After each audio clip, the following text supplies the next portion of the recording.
Hey, you guys, welcome to module 2 of Vicarious Trauma. This is going to be another important building stone for the foundation of you understanding vicarious trauma. Okay.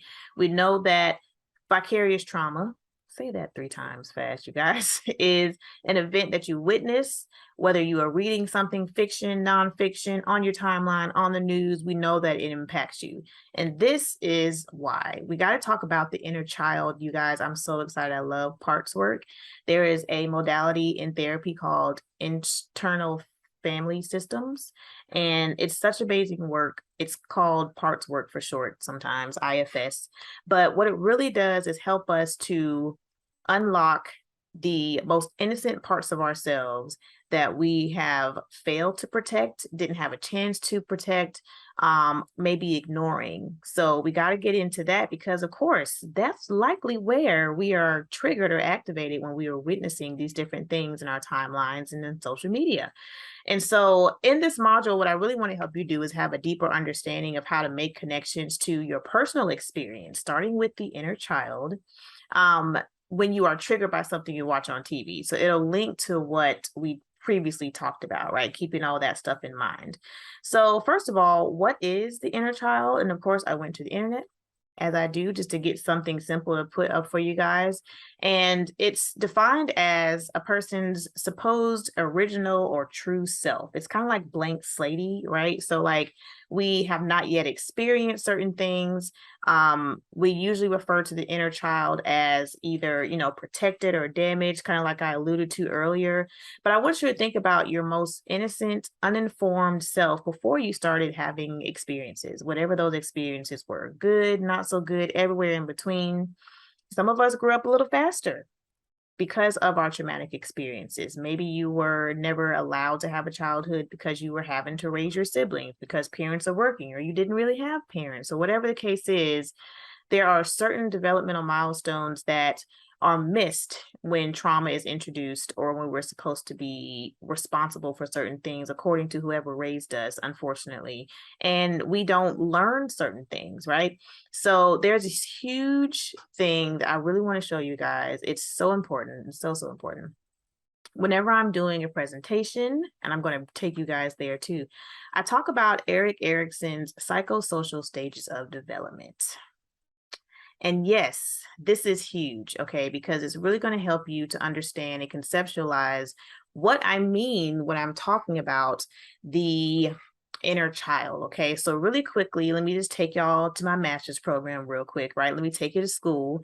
Erikson basically says that there are certain stages in our lives that kind of yield different experiences or different virtues. So what he's saying, for example, is there is a fork in the road at infancy. At infancy, 0 to 18 months, we are learning how to trust people, whether we're either going to trust them or not. This is the fork in the road. So the different events that would solidify whether or not we're going to go the healthy route, which is to trust, right? There would be things like feeding, comfort, like I'm bathing you, I'm taking care of you, I'm playing with you. And at this point, 0 to 18 months, we're learning who those consistent people are that are caring for our basic needs. Now, we're learning at that point, is my world safe? Is it okay? Can I trust this person? Can I trust my room, my surroundings, my siblings, whatever it is? And this is saying on the right, a really great illustration. The outcome is that we develop a sense of trust when our caregivers provide reliability, care, and affection. So you could pause this here and read through this. You can also just go to Google and type in Erikson's psychosocial stages. It's really great because it gives you a good picture of what could happen if we have certain experiences. And this is really way more in depth than what I'm making it, but I wanted to kind of give you the abbreviated version because it's really important for us to understand. Obviously, trauma comes and interrupts everything. So let's say that you are the child who was neglected. Unfortunately, your basic needs were not met. In fact, they were completely ignored. Then what are your values about safety? What do you believe about trusting the adults around you? Then you're obviously going to have an entirely different experience, which is going to yield an entirely different narrative. And this is why it's so key to make this connection between the psychosocial stages of development from Erikson and our vicarious trauma. The inner child are all these different stages. So if we have, for example, had an experience when we were in school, let's say school ages 6 to 11, then we're learning how to be social. We're learning how to do things for ourselves. How can I be a good person, develop good character traits? What am I going through to help me to fast track to building a character, knowing who I am? If you were bullied at some point or still being neglected and experiencing trauma in your home, then those things are not going to be as eloquently developed. That industry piece, meaning that I can do things for myself, I can be autonomous. You see how these different stages are building onto themselves. There is an interruption that happens in our development when trauma hits. This is a really great tool that I use when I am experiencing or when I'm talking to my trauma survivors, right? For some reason, I've heard so many times that we blame ourselves. I shoulda, coulda, woulda. If I was old enough, I would have never let him touch me like that. So I go back and refer to this particular chart. It's part of a protocol called cognitive processing therapy. I use it. And we go to this chart and we say, well, when you were 7 years old, were you really strong enough physically, emotionally, developmentally? Whose responsibility was it really to take care of you? Right? So we're trying to release some of that shame and blame, which we're actually going to talk about later in this course. But this is a really, really great chart so that you can get to know, like, where was I stunted? So many different ways you can use this chart. Maybe I was never really taught certain skills because at this age, I was the kid who had to take care of my younger siblings. So I didn't have a chance to learn how to, who I was, how to interact, how to be social, right? All these things go into play.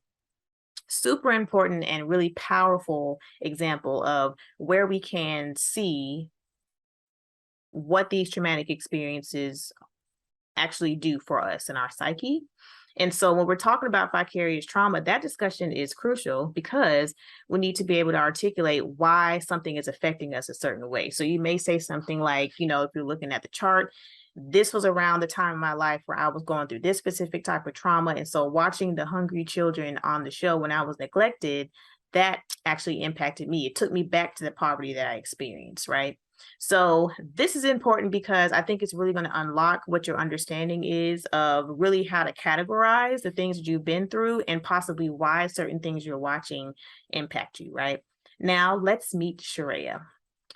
Sharia is very involved in her journey in therapy. She learned that she started becoming more intentional about how to stay safe because she felt out of control most of her life. For instance, the adults around her would tell her that when she could speak up and that she couldn't speak up, really. So when she did, her opinion was often regarded as unimportant. She began to recall how this showed up in her relationships with men. When dating, she was more concerned about their comfort versus hers. She was recently reminded of those experiences when she felt overlooked and even resurfaced a memory of childhood sexual assault for when she blamed herself for when she was wearing what she was wearing when her older cousin touched her inappropriately. It became clear that she started at the point to be more aware of her surroundings and more sensitive to others' moves around her in order to feel safe. Therefore, the Netflix documentaries were her research, quote unquote, to help her stay on top of her own protection. The overwhelming job of trying to predict things that could happen to her manifested into her anxiety and extreme stress. In addition, seeing the news cycle with mass shootings, etc., impacted her feelings of safety and caused her to consider whether she could move about town the way she wanted to without a panic attack. Although she hadn't experienced a mass shooting herself, the images triggered the many times she felt out of control. This is a key piece, you guys. It's so, so important for us to understand that, of course, we're not directly going through something like a mass shooting. Maybe we're not even a cousin twice removed or even knew the children that were killed, right? I'm thinking about the recent thing that happened in that school in Texas at the time of this recording. But there are different themes that are triggered from our own life experiences from when we were in certain very crucial developmental stages, when we were supposed to, quote unquote, learn certain things, according to Erickson. And of course, Erickson is just like a good conceptualizing piece to see it. You don't have to take it as the gospel, but it's just a good starting point to get us to think, what could I have learned during this time? What interrupted my development, right? And so for Sharia, it was the sense of control. Her watching these documentaries was her ability to see, how does everyone else around me think? She had somehow convinced herself that knowing these things, scammers, the making of a murderer, all these things will help her be able to make her world safe, because she didn't want to feel the pain she felt, the shame she felt when she was sexually abused. The theme is control. How can she feel safe again? And she took matters into her own hands. In this case, it looks like her watching these shows. So you can see there's this twisted thing with trauma where I'm watching these things that could continue to trigger me, but then also it's my research. So it's almost as if we have to choose where we want to go. I'm hoping that makes sense. Get into the worksheets that are here to kind of help you dive in a little bit more. I'll give you a copy of this worksheet as well for Erickson psychosocial stages, and I will see you on the next module.